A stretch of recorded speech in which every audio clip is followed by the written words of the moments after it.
Hi friends, welcome to SK Notions. இன்னைக்கு நம்ம என்ன பார்க்க போறோம்னா விநாயகர் சதுர்த்திக்கு வீட்லயே எப்படி விநாயகர் செய்து வழிபடலாம்ன்ற வீடியோ தான் பார்க்க போறோம். இப்போ ஒரு பவுல்ல 1 கப் அளவுக்கு மைதா மாவு சேர்த்துக்கிறேன்.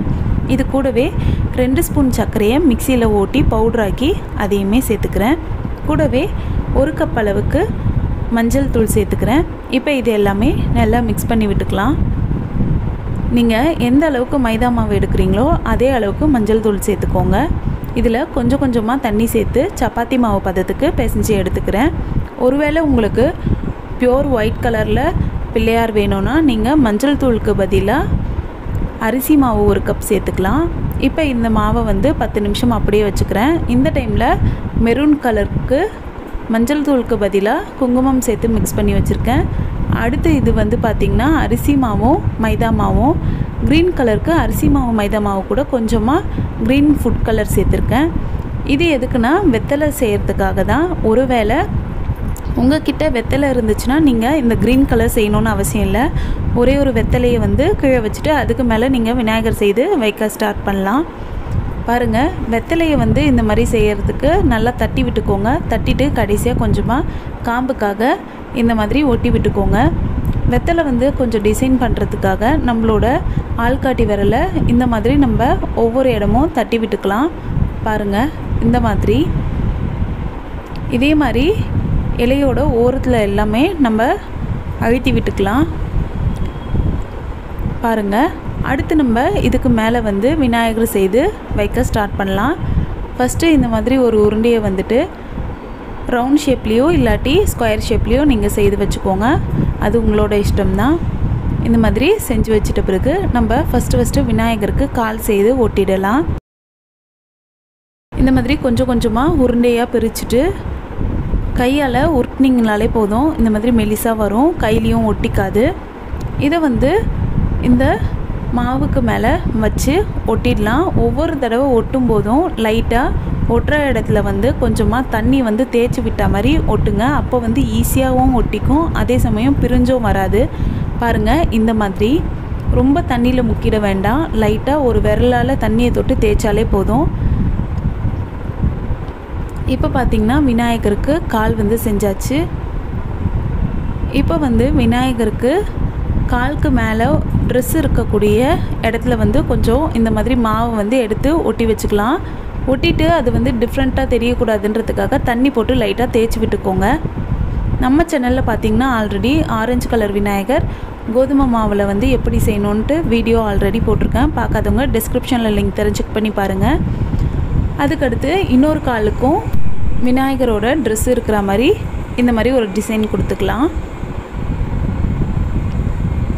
கொடுத்துட்டு லைட்டாக தண்ணி தொட்டு தட்டி விட்டுக்கோங்க. அடுத்து பார்த்திங்கன்னா பின்னாடி பேலன்ஸ்க்காக கொஞ்சமாக நம்ம இந்த மாதிரி மாவை ஒட்டிக்கலாம். அதே சமயம் உள்பகுதியிலையும் கொஞ்சமாக மாவு எடுத்து நம்ம வச்சிடலாம். அப்போ தான் விநாயகர் சிலை சாயாமல் ஸ்ட்ரெயிட்டாக இருக்கும். இல்லாட்டி நேரம் ஆக ஆக பேலன்ஸ் இல்லாமல் சாஞ்சு போயிடும். அதனால் உள்பகுதியிலையும் பேக் சைடும் இந்த மாதிரி மாவு போட்டு ஒட்டிட்ட பிறகு விநாயகரோட வயிறு பகுதியை இந்த மாதிரி ஒட்டி விட்டுக்கலாம். வயிறு பகுதி பார்த்திங்கன்னா நல்லா பெரிய உருண்டையாக எடுத்துக்கோங்க. அடுத்து விநாயகருக்கு கை செய்து ஒட்டிடலாம். பாருங்கள், இந்த மாதிரி சின்ன சின்ன உருண்டையாக எடுத்து அதை நம்ம கையிலாலே உருட்டிட்டோன்னா நீல வாக்கில் வந்துடும். அதை நமக்கு வேண்டிய ஷேப்பில் நம்ம செஞ்சு ஒட்டிடலாம். ஒவ்வொரு தடவை ஒட்டும் போதும் கண்டிப்பாக நீங்கள் தண்ணியை லைட்டாக அப்ளை பண்ணிட்டு தான் ஒட்டணும். அப்போ தான் விழாமல் நல்லா க்ரிப்பாக பிடிச்சிக்கும். நம்ம இதில் மைதா மாவும் மஞ்சள் தூளும் சேர்த்துருக்கோம். மஞ்சள் தூள் சேர்த்துருக்கிறதுனால விநாயகர் சிலை பார்த்திங்கன்னா நேரம் ஆக ஆக நல்லா இலகி போய் விழுந்துடாமல் ஒரு க்ரிப்னஸ் கிடைக்கும். அதனால தான் மஞ்சள் தூள் சேர்க்குறோம். ஒருவேளை நீங்கள் மஞ்சள் தூள் சேர்க்காமல் செய்தீங்கன்னா அரிசி மாவு சேர்த்துக்கோங்க. அப்போ தான் இலகி போகாமல் இருக்கும். பாருங்கள், இப்போ 2 கையுமே செய்து ஒட்டியாச்சு.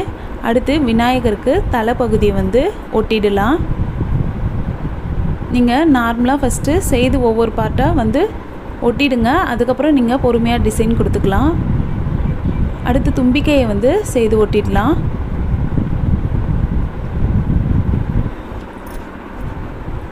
தும்பிக்கையோட கீழ்ப்பகுதி பார்த்திங்கன்னா மெலிசாக இருக்கிற மாதிரி பார்த்துக்கோங்க. அடுத்து நல்ல ஷேப்க்கு விநாயகரோட ஃபேஸை தட்டி விட்டுக்கிறேன். அடுத்து நம்ம விநாயகருக்கு காது பகுதியை ஒட்டிக்கலாம். காது பார்த்திங்கன்னா விநாயகருக்கு கொஞ்சம் பெருசாக இருக்கும், அதனால் நல்லா பெருசாகவே செய்து ஒட்டுங்க. சின்னதாக இருந்தால் அந்தளவுக்கு நல்லா இருக்காது. பாருங்கள், இந்த மாதிரி லைட்டாக ஒட்டி விட்டாலே போதும், அழகாக ஒட்டிக்கும். இதே மாதிரி இன்னொரு காதும் செய்து வச்சுட்டு உங்களுக்கு காட்டுறேன் பாருங்கள். அதுக்கடுத்து பார்த்திங்கன்னா விநாயகருக்கு கிரீடம் செய்யலாம். கிரீடமும் நீங்கள் மஞ்சள் கலர்லேயே செய்யலாம், ஒன்றும் பிரச்சனை இல்லை. நான் சும்மா ஒரு டிஃப்ரெண்ட்டுக்காக தான் இந்த மாதிரி குங்குமத்தை ஆட் பண்ணி செய்திருக்கேன்.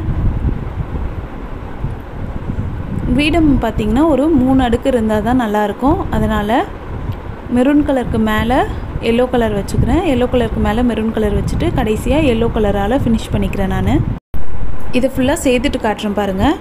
இப்போ பார்த்திங்கன்னா ஆல்மோஸ்ட் விநாயகருக்கு செய்ய வேண்டியதெல்லாம் எல்லாமே செய்து ஒட்டியாச்சு. அடுத்து கடைசியாக நம்ம டிசைன் பண்ண வேண்டியது தான். இந்த மாதிரி தும்பிக்கையிலையும் காது பகுதி, கை கால் பகுதியெல்லாம் டிசைன் கொடுத்துக்கலாம். பாருங்கள், இந்த மாதிரி பொதுவாக பார்த்திங்கன்னா விநாயகர் சதுர்த்திக்கு வெளியிலேருந்து நிறைய பேர் களிமண் விநாயகரை வந்து வாங்கி வீட்டில் வச்சு வழிபடுவாங்க. இந்த தடவை அந்த மாதிரி களிமண் விநாயகர் நம்மளால் வாங்க முடியுமான்னு தெரியாது. அதனால் நீங்களும் கண்டிப்பாக இந்த மாதிரி வீட்லேயே விநாயகர் சிலை செய்து வழிபடுங்க. இப்போ இந்த மாதிரி கை கால் எல்லாத்துக்குமே விரல் வந்து செய்துக்கலாம்.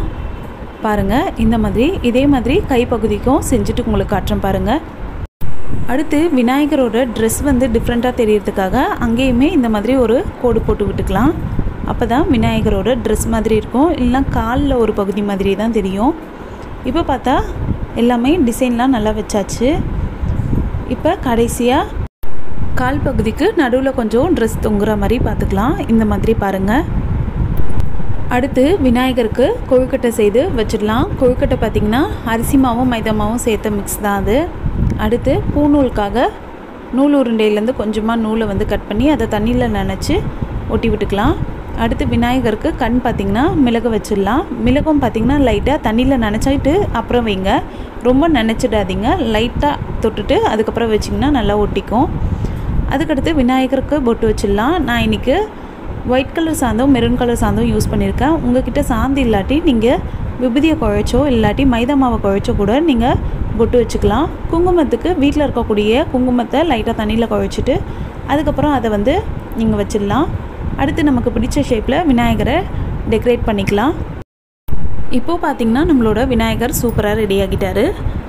விநாயகருக்கு கீழவே பார்த்திங்கன்னா மூஷிக வாகனமான எலி செய்து வச்சுருக்கேன். கூடவே ஒரு தட்டில் கொழுக்கட்டை மாதிரி செய்து வச்சுருக்கேன். அடுத்து விநாயகரோட தந்தத்துக்கு ஒரு டூத்பிக்கை வந்து உடச்சி சொருக்கி வச்சுருக்கேன். கண்டிப்பாக நீங்களும் இந்த விநாயகர் சதுர்த்திக்கு இந்த மாதிரி உங்கள் கையாலேயே விநாயகர் செய்து வழிபடுங்க. விநாயகர் சிலைக்கு செய்ய வேண்டிய அருகம்புல் மாலை, மல்லிப்பூ மாலை, சாமந்தி மாலைலாம் வீட்லேயே எப்படி பண்ணலான்னு ஆல்ரெடி வீடியோ போட்டிருக்கேன். பார்க்காதவங்க டிஸ்கிரிப்ஷனில் லிங்க் தரேன், செக் பண்ணி பாருங்கள். இந்த வீடியோ உங்களுக்கு பிடிச்சிருந்தால் லைக் பண்ணுங்கள், ஷேர் பண்ணுங்கள், கமெண்ட் பண்ணுங்கள். நம்ம சேனலை ஃபஸ்ட் டைம் பார்க்குறீங்கன்னா மறக்காமல் சப்ஸ்கிரைப் பண்ணுங்கள். தேங்க்ஸ் ஃபார் வாட்சிங் ஃப்ரெண்ட்ஸ்.